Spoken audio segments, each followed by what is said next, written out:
For our guest today, Tori Amos' new album, Night of Hunters, she was approached by the classical Deutsche Grammophon label and offered the chance to work on a song cycle based on motifs by classical composers like Schubert, Chopin, and Bach. Tori has been making a name for herself as a virtuoso piano player and singer-songwriter since her first solo release, Little Earthquakes, back in 1991, and she's never shied away from experimenting musically. She talks today with the Cafe's Michaela Majun, who asked her about working with Deutsche Grammophon.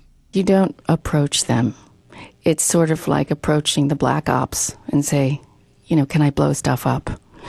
You really don't go to them knocking on their door in Berlin and say, I've got an idea, I'm going to mess with the dead guys.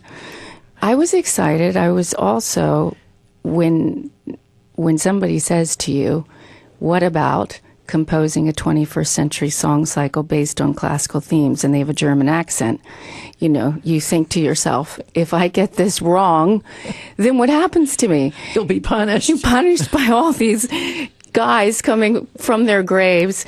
And you also think you will have to live with hobbits for the rest of your life under rocks if you get this wrong. You know very well when pop artists do things, whether it's opera or something classical, if you get it wrong, you just don't want to show your face again. So you must have had confidence that you would not get it wrong, or you wouldn't have taken it on. Well, I had confidence that I had the discipline to do my homework. I didn't have hubris. I sat there and thought, okay, I have to now get my team together, get a great team together who knows what they're doing. And I have to do my homework. Can you imagine the idea? I can't learn all this classical music. I had a few months. So I said to this German musicologist, okay, this is a collaboration. I'm depending on you to send me the music that has motivated you. This is your life. This is what you know. So send me these pieces that then I can decide if I can do a variation on. And that was the beginning. So I just assumed that you were familiar with the composers because you've had classical training. I know the composers, but these pieces that were chosen, most of them, even though I might have been familiar with a few of them, I did not play as part of my training. Let's back up for a second. So did you come up with the storyline first before you got the pieces from the German musicologist? It was happening all at the same time. It was happening. I was on the road. I was touring, and I was in Europe. So I was kind of, if you can imagine, I was in the stomping ground where these master composers had walked and lived, and I would walk down the streets, Vienna, places where they had been, and I would just try and open myself up to their language. And what began to be very clear, and it made me very nervous, was the idea of putting 21st century words, talking how we talk now, our vernacular, to some of these beautiful arcing melodies. And I suggested to Deutsche Grammophon that I use great poets. And they said, well, that's really a mishmash, isn't it? That's a cop-out. We want to hear your voice, a 21st century woman, combined with men that are not with us anymore. And that is the exciting joining of the living and the dead to make a new being. And I thought, okay, all right, okay. What an amazing conceptualization on their part. And how could you not do this? I mean, especially at this point in your career and in your life, you're ready to take on this challenge. I guess you're ready, Michaela, but you don't know you're ready till you dive in. And once you dive in, though, I've said you have to have a delicate ruthlessness. If you're going to do it, once you roll your sleeves up, there's no going back. And you say, this has to be great. So you composed all of these. Did you do all the arrangements for all of these instruments yourself as well? No, John Philip Chanel was the arranger. Because of the story, and it is an intimate story, and part of my life is very much in the story over the years. And it does involve my husband because he is my muse. And so I felt like I needed to sing to him. So we closed the doors and I sang to him. And this is what you hear, just us alone, there were moments when I couldn't get through the songs and would have to stop and just take a minute because I couldn't finish them because my heart was just there. And yet, you don't want crying all over the record. So that's what we did. And then we would send that master recording to John Philip Chanel, who would design for the octet around that master recording. We should say that Shattering Sea is the opening track of the CD, and the CD starts out with a reference to glass being shattered and blood on the bedroom floor. It's very dramatic, and by the end of the album, there is a reconciliation. There's a discovery of a new level of what love means. And in between, there's the cosmos. I mean, it's quite a journey. Will you explain it in your own words? First of all, what a song cycle is. It's kind of like a concept album, but it has other meanings in classical music. Yes. And also what the storyline is of your song cycle. Well, the story is about a couple, and they've just crossed the Atlantic. She's from the New World, and you get a sense that he's from the Old World. And they're coming back to the Old World to find something, to discover something. On the way, you begin to realize as the album goes on, because we kind of backtrack, she had turned her back on her own force. And we make her force in mythic terms. Her force is fire, which of course is connected to glass and sand and all those things. And his force is water, tide and wave. So they've sailed over here, and they've made it to Ireland, and they've pulled into that beautiful Kinsale Harbor there in County Cork. And they're staying in a Georgian house from 1735, which I've had since 1995. And it's on the River Bandon in Ireland, and there it all becomes an explosion of heart and soul, and he leaves her, and with glass everywhere, and she is completely at a loss of what to do next. And then this creature, Annabelle, who is a shape-shifting being from nature, a fox and a goose, so the hunter and the hunted, comes to her and begins to get her to see her part in this relationship, and that the relationship might have been different 3,000 years ago. And there's more. But I love it when you talk. I like your ideas of what it is. Well, now that we've kind of established, but let's just finish the cycle, because there's also a fire muse. There's a fire muse.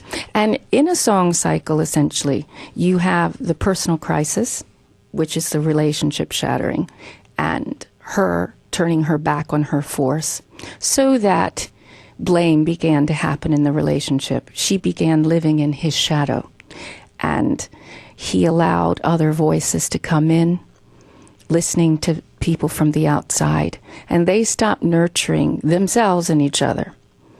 And Annabelle points this out to the woman. Annabelle gives the woman an elixir, and the song is called Cactus Practice. And the woman then goes into, as you were talking before, the cosmos, a place of soul, a place of questioning herself. And you get to the global crisis. Always in a song cycle, there's a worldly crisis. So you begin to see why Annabelle has come to this woman, because she's waking the forces up who have fallen to sleep, so that they will protect the children. And you learn that there is a predator, an invasive force that is out there to steal the children's dreams, which of course is a metaphor for something much darker and deeper. As we know, in the 21st century, we have child slavery, sexual as well. And this is Annabelle's quest to wake people up to this terrible, terrible reality. So she takes her to the fire muse, and the fire muse helps to make the woman whole again. And she teaches her that she can't fight these forces by destroying them. she must out-create them. In the song Nautical Twilight, first of all, did you know about Nautical Twilight? I had to look it up. That there is something called nautical twilight. It's different from astronomical twilight. It's definitely something that sailors know about, and it has to do with the time when you need to use the heavens to steer your boat. I'm very proud of you. How good are you? No, I had to study all this. I had to study all this to create his world. I had to learn about it. How did you know where to start, though? Well, I would start asking around. I know all kinds of crazy people. So you just start picking their brains and asking them.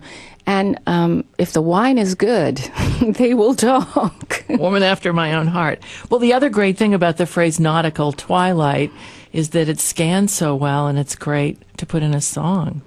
That was sort of the key here, finding language that would tell our story, but work with these beautiful melodies that these master composers had written. And you can imagine, when you're thinking about how to say something, there are hundreds of ways to say something, but to say it in a way that has the poetry and marries well with these melodies, but also people in this day and age can understand what you're saying. And that was the tightrope that had to be walked. It really contains a crux of the story when you say, I abandoned it, rupturing a delicate balance when I left my world for his. In a nutshell, that's the woman giving her power to the man. And one of the reasons that they shatter in the first song. That's right. Now, there's another song a couple of songs on which your daughter sings. Yes, Natasha. And she's also in videos that you've made so far. Yes, she plays Annabelle in the story. And Annabelle, as we talked about, is the shape-shifting creature. She was 10 when we recorded her part. And she would ask me questions while I was composing the story. We were out on the road, so she was with me. And she would ask me things like, Mummy, why do grown-ups wait so long to deal with their problems that they drag everybody through it, even the children? I said, I don't know why we do that. I'm not sure. And she had a lot of friends around the world going through divorces. And she would sit and talk to the mothers who were going through it. And she would talk to the children. And she had a real point of view on the idea that grown-ups don't deal with their problems when they could fix them, and they wait too long till they can't fix them anymore. So she really began to help me develop Annabelle. That's great. And she has a wonderful voice, not surprisingly, being your daughter. But is this something that she wants to continue doing? Well, she discovered the blues when she was 9, and she said, Mummy, when I discovered the blues, she has a British accent, she said, it all made sense to me. Life made sense. So she's been listening to Sam Cooke and Billie Holiday. She's a mixture of Bessie Smith and Monty Python. Tash is just that type of person. So she is now at Sylvia Young Performing Arts School in London. She's boarding there, and she pushed us to go there. And I said, okay, if this is what you want to do. And so she's there. And my niece, Kelsey, who plays the Fire Muse, she's at Cap 21 in New York, and she's been studying musical theater for a few years, many, many years. Wonderful. So they get a chance to perform. They must have been thrilled. Yeah, they were. They had to work very hard, because it is something whereby when you walk in a studio, I'm not your mom anymore, and I'm not your aunt anymore, because we don't approach the records casually. It's not casual. As I said to you before, it's a delicate ruthlessness, because you just have to be very focused, and yet you have to allow the passion and the love and the story to come.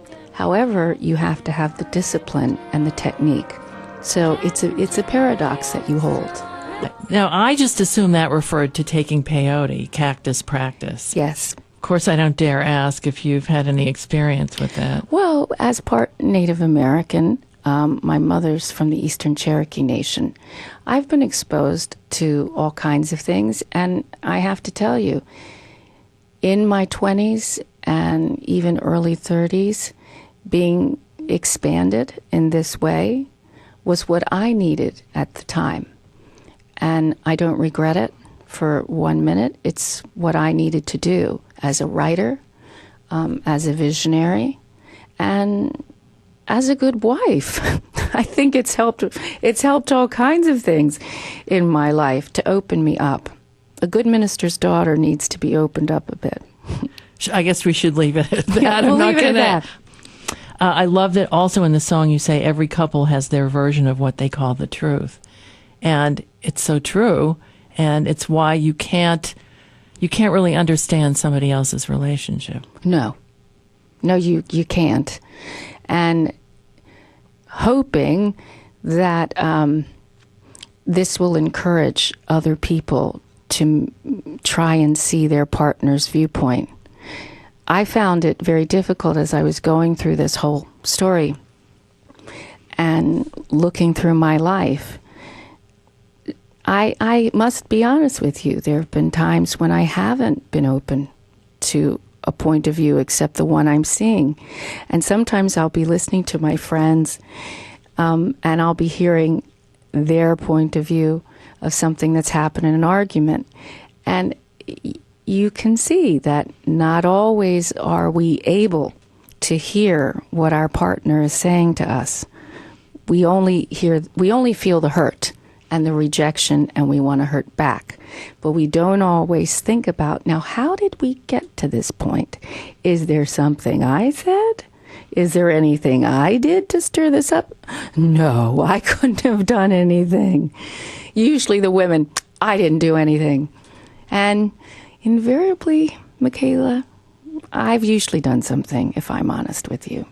You were talking before about the people who approached you for this project wanted to kind of marry an older era of music with a 21st century voice, and there are so many ways in which that comes out. You also mentioned the Beatles and Bach in the song Your Ghost, and I know that you're a big Beatles fan, and you actually have some Beatles imagery. You have a nod to Lucy in the Sky with Diamonds in another one of the songs, and I'm sure that was one way that you could interject our time in the older music. And Lucy in the Sky with Diamonds, the Beatles song, is in the Bach piece.